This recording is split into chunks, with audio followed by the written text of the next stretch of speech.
New topic: Freedom Movement in Hyderabad State.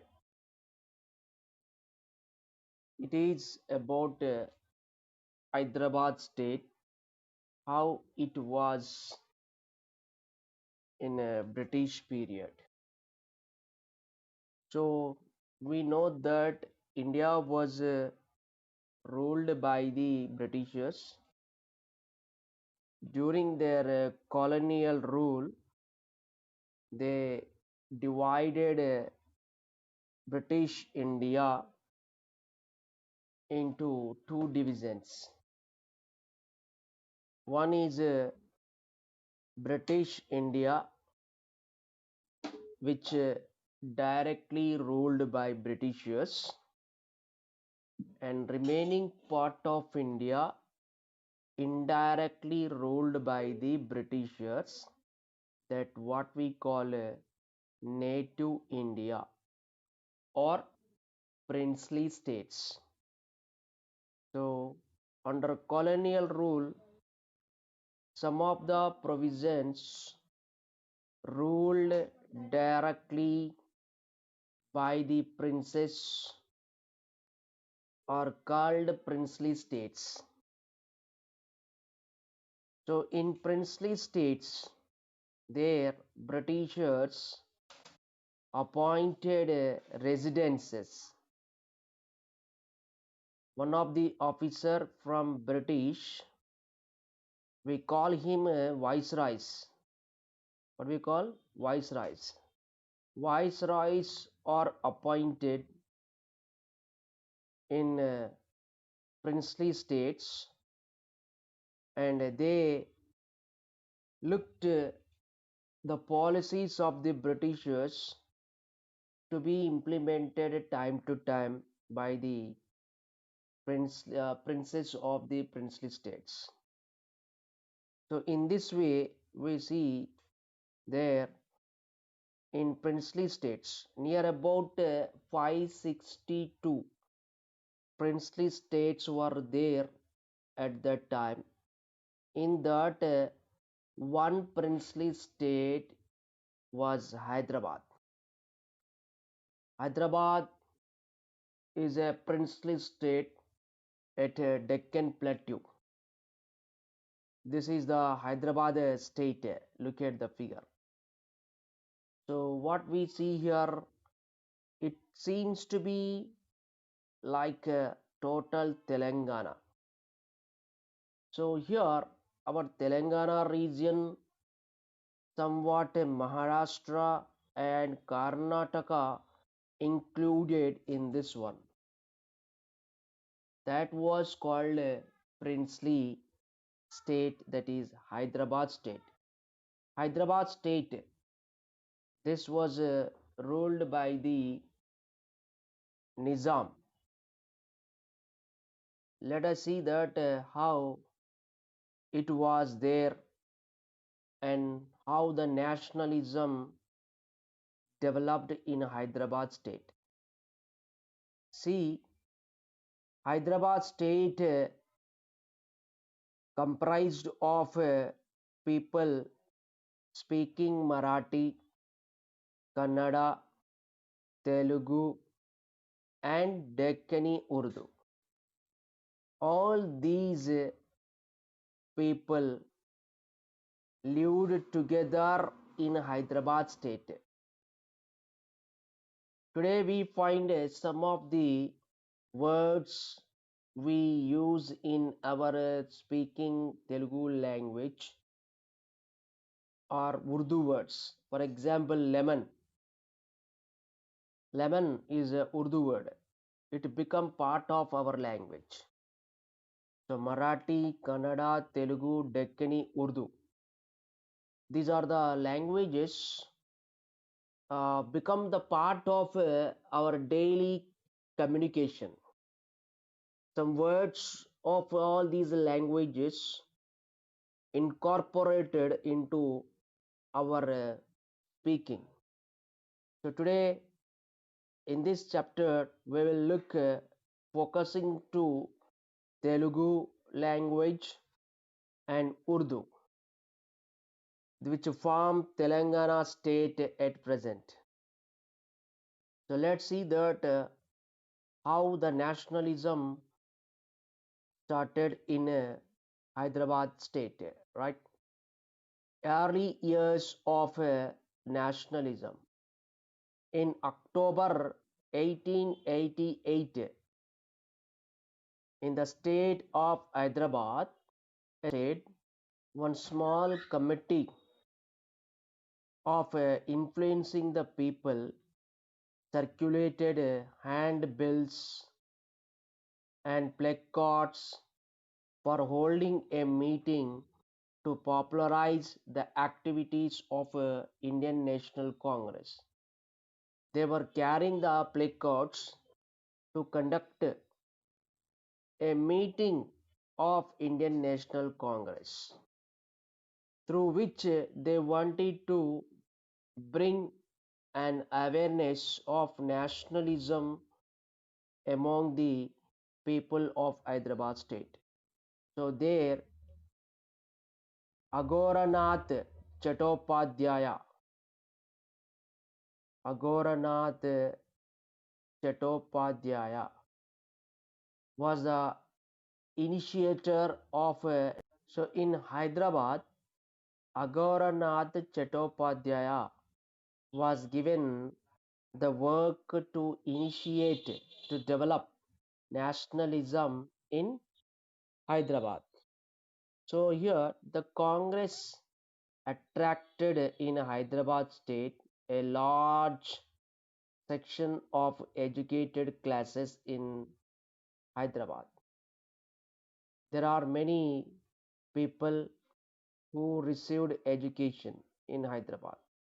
So those Hyderabadis, educated Hyderabadis influenced to the popular meeting conducted here in Hyderabad by Agoranath Chattopadhyaya, was given the work to influence the people in Hyderabad for developing nationalism.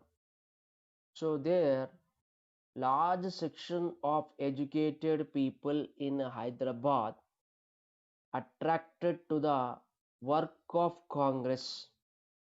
For example, Mullah Abdul Qayyum, Mullah Abdul Qayyum, he was a very important person. Look at the figure of Mullah Abdul Qayyum.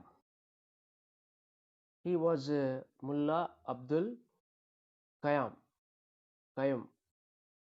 So he was the great person who popularized a Congress in Hyderabad.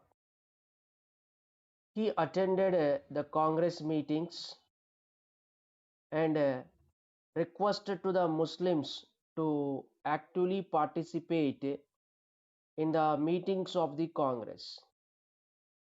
He attacked the nobility, those who are rich in the what to call Hyderabad state. Some of the rich Muslims, they gone against Mullah Abdul Qayyum, but he did not set back. He played very important role. He influenced the Muslim people and requested them to take part in the Congress meetings. So here he attacked the nobility and opposed the special favors granted to them in the Nizam state. In the Nizam's rule, that is in Hyderabad state, some special status and grants given to the Muslims, that was condemned, opposed by the Qayyum, Mullah Abdul Qayyum. And he was also responsible for organizing Anjuman-e Marf it is one organization aimed to develop social, intellectual, and economic life to the people.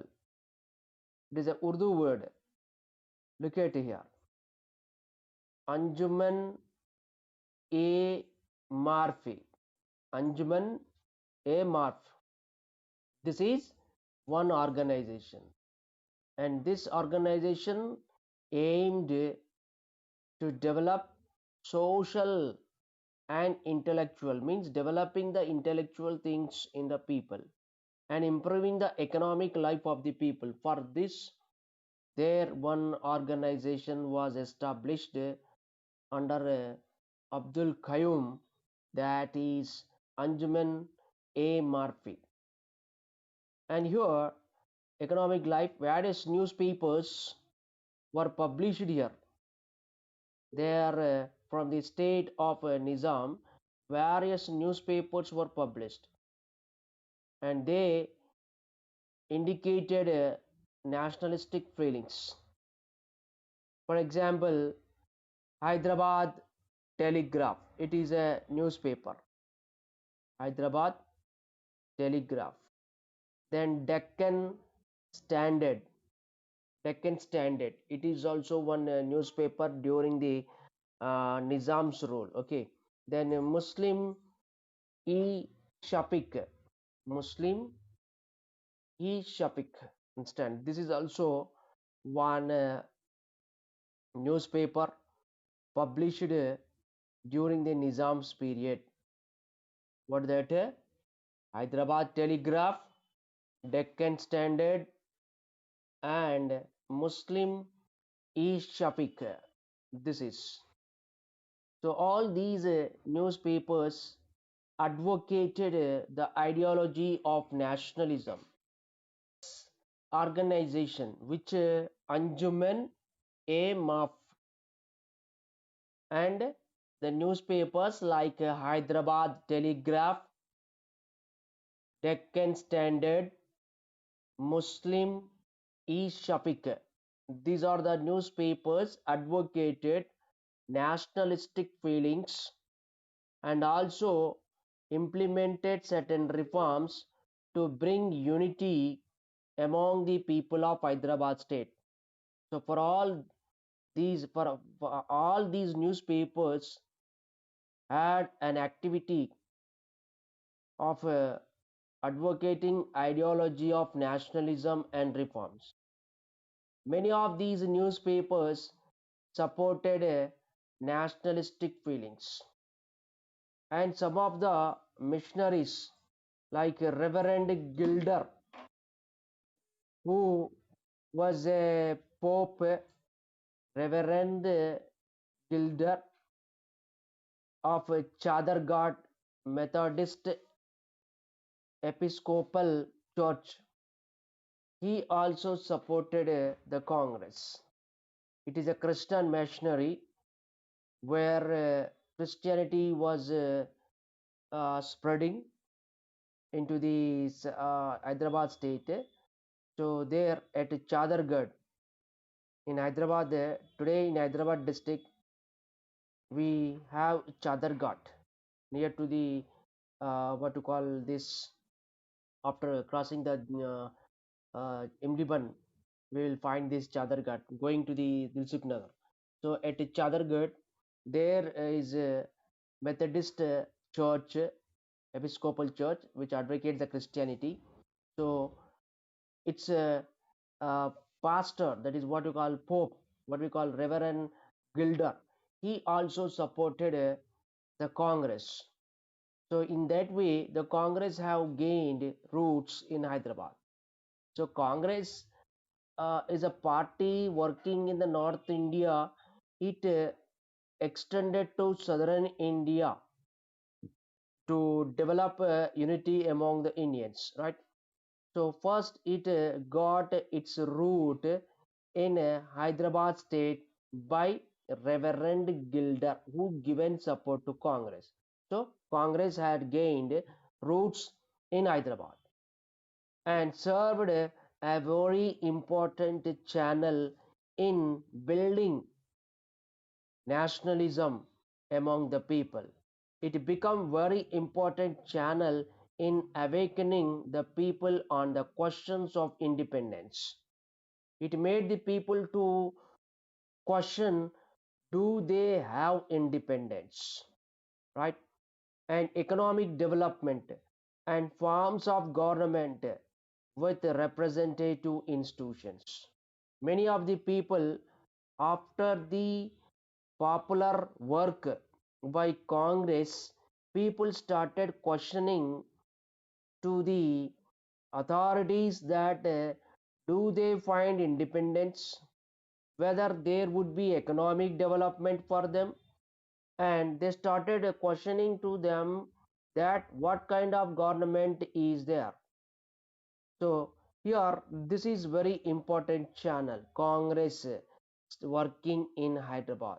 It become very important channel under Mullah Abdul Qayyum that brought a question of independence, economic development, and forms of a government where representatives will be there. So all these questions they raised with the work of Congress activities instead. So here in the year 1892, their Arya Samaj was established in Hyderabad. Arya Samaj started giving a ground training ground for workers.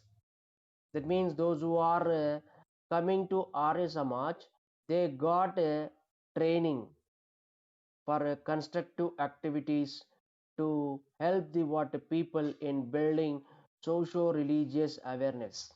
That means socially and religiously, people should find an awareness that they are Indians and they should fight against the British instead. So, from the center of Arya Samaj, a training was given to the workers for building a constructive activities to build socio religious awareness. It has been credited many leaders to the national movement. We know that, right? Swami Vivekananda is there, hmm? And Dayanand Saraswati, who was the founder of this Arya Samaj. All these are the what important leaders. They worked for the what nationalist movement. Understand? So many of the important leaders have come from the Arya Samaj for developing nationalist feelings instead. So the national movement was become a mixture of religious fervor and political aspirations during that period. It means that time in Hyderabad state, the national movement given a strength to the development of a religion of the people. That means religiously people were united. Okay, and also they wanted a new political system where they could enjoy freedom instead. So we see here there one organization and some newspapers worked here. What we discussed today up to now is that one is one organization Anjuman e Marf and some newspapers, that is Hyderabad Telegraph, Deccan Standard, Muslim e Shafiq. These are the newspapers. And very important person Mullah Abdul Qayyum. So all these this person and the newspapers and the organization, they developed political aspirations among the people and also built socio-religious awareness. So this was a beginning of a nationalism in Hyderabad state by the establishment of Indian National Congress uh, in Hyderabad by the Agoranath Chattopadhyaya. Agoranath Chattopadhyaya was very important in building nationalism in Hyderabad. Okay, along with Mullah Abdul Qayyum. Let us see that feudal state system of the Hyderabad state. Okay, how was a feudal system in Hyderabad state? Okay, the Nizams were initially provincial governors of the Mughal emperor. We know that India was under the Mughal rulers, right? So when Mughal uh, rulers were ruling the India, under them Nizam worked, understand, like a provincial governors. So they ruled with the help of Jagirdars and subordinate kings of Samsthanams. It means under the Mughal Empire, what we see here Mughals, okay, they were the rulers at India level. Under the Mughals, we find Nizam, who was the governor of Hyderabad state, and this Nizam ruling the Hyderabad state with Jagirdars and kings of Samsthanams. That means here Mughals ruled with the help of Jagirdars. So Nizam's rulers were actually provincial governors under Mughal emperors, and they ruled, these Nizam rulers, they ruled their state with the help of Jagirdars. Jagirdars, those who had vast lands under their control, who were very influential in their region, and some of the kings in Samsthanams. So the important Samsthanams in Telangana at that time were given here, that is Vanaparthi. These were important Samsthanams which were ruled by subordinate kings. Okay, those are not kings but subordinate kings under Nizam. So there were some important Samsthanams in Telangana at that time under Nizam state, that is Vanaparthi, Gadwal, Domakonda, Sirnapalli, Kollapur, Palvancha, Atmakur, and Alladurgam. These were important Samsthanams which ruled by subordinate kings and given support to the Hyderabad state ruler, that is Nizam. Okay, Jagirdars were given authority to control dozens and even hundreds of villages. Many villages were controlled by Jagirdars, and they were given authority to collect taxes. Understand? So Jagirdars were given what to call the work of controlling hundreds of villages, and they ruled as they desired and collected taxes from the people. According to their wish, they ruled these villages which were under their control, and they collected taxes from the people. So this was the rule of the Jagirdars, who got authority from Nizam. Okay, Nizam ruled Samsthanams with the support of Jagirdars. So Jagirdars were given authority to control the dozens and hundreds of villages, and these Jagirdars collected taxes and ruled their regions which were under their control according to their wish.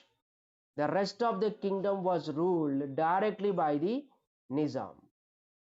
That means Nizam state, that is Hyderabad state, rule was divided into two. Some part of Hyderabad state ruled by the Nizam directly with the help of Deshmukhs. With the help of Deshmukhs. Understand? About Deshmukhs we studied in the earlier chapter. Right? So Nizam ruled Hyderabad state, some part of Hyderabad state directly. Remaining part of the Hyderabad state, Nizam ruled indirectly by the Samsthanamdars, that is Jagirdars. Understand? So this was the system during the what to call Hyderabad state instead. So here we see the Nizam wanted to retain the old system. What was the old system in which kings and nobles controlled all the resources and ruled as they willed? That means, for example, the coal mines are there, water resources are there, forest is there. All these are the water resources controlled by the rich people and the king. Okay, so in the same manner, Nizam also wanted to rule, which was the old system there. Okay, and there the nobles and kings, they ruled their regions according to their will. So they did not allow what to call these what kings and nobles, they did not allow any democratic systems to be functioned there. They wanted dictatorship. Kings ruled with their dictatorial power. So nobles who were influential and dominant in their locality, they also ruled like kings. So here, this was the world system in Hyderabad state that Nizam wanted to continue. And these kings and nobles, they did not allow any democratic system which started in the world and even to in the North India, where the Congress is advocating that we should fight for independence to form a democratic system. So in Hyderabad state, Nizam did not allow what to call the democratic systems like local bodies and legislatures, which will give freedom and what freedom to the people instead. So there they did not allow. Their seventh Nizam, Mir Usman Ali Khan, at that time Mir Usman Ali Khan was the ruler of Hyderabad state, opposed the Congress work. Okay, the Congress movement which was going in Hyderabad. So Nizam passed an order, that what we call farmans in Urdu language. Farmans in the sense what orders given by the kings or emperors. So Nizam was the head of the Hyderabad state who given a royal order, that what we call a farman. So what is the farman? That he objected and passed an order that there should not be any Congress led nationalist movements in Hyderabad state. He curbed, he passed an order to stop the movement of Congress activities. There was a royal order, Farman, passed by the Nizam Mir Usman Ali Khan, who was the seventh ruler of Hyderabad state, passed an order that there should not be any political activity in the state. So they had a network of police and spies who kept a close watch and observation on the people. Nizam maintained some secret spies, and there was a police also. So this police and spies, the spies uh, who were under Nizam, they given report to the Nizam that Congress activities are increasing to develop nationalist feelings. So immediately Mir Usman Ali Khan passed this farman to stop nationalist movement going in Hyderabad state instead. In this way, we see that Nizam felt that there should not be any political activity by the Congress which develops a democratic system and an awareness of nationalism among the people.